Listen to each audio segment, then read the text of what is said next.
বিসমিল্লাহির রহমানির রহিম।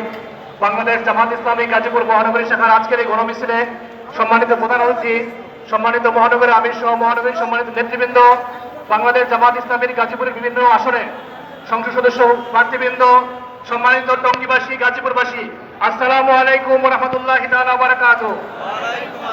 প্রিয় গাজীপুরবাসী, প্রিয় টঙ্গীবাসী, গত 15 বছরে সবচেয়ে বেশি বাংলাদেশে বিতর্কিত হয়েছে বাংলাদেশ জামাত ইসলামী। বাংলাদেশ জামাত ইসলামীর সাবেক সম্মানিত আমির মাওলানা মতিউর রহমান নিজামী, সাবেক সম্মানিত আমির অধ্যাপক গোলাম আজম, বাংলাদেশের হাজার হাজার মানুষের প্রিয় মুফাসসির আল্লামা দেলোয়ার হোসেন সাইদি সহ আমাদের অসংখ্য নেতৃবৃন্দকে শহীদ করা হয়েছে, গুম করা হয়েছে, ফাঁসি দেওয়া হয়েছে, মামলা দেওয়া হয়েছে, টর্চার করা হয়েছে। কিন্তু আমরা এর বিনিময়ে চাই নাই যে রাস্তাঘাট দখল করব, ফুটপাত দখল করব, টেম্পু স্ট্যান্ড দখল আমরা চেয়েছি? আমরা চাই নাই। আমরা চেয়েছি বাংলাদেশের মানুষ সুন্দর থাকুক। আমরা চেয়েছি বাংলাদেশে একটি ফেসিবাদমুক্ত বাংলাদেশ হোক। আমরা চেয়েছি বাংলাদেশে আর কোনো স্বৈরাচার না আসে। এই কারণেই আমরা বলেছি জুলাই সনদ বাস্তবায়ন করতে হবে।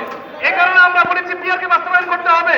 কিন্তু দুঃখের বিষয়, আজকে বিভিন্ন কারণে, বিভিন্ন ষড়যন্ত্রের কারণে আজকে জুলাই সনদের আইনি ভিত্তি দেওয়া হচ্ছে না।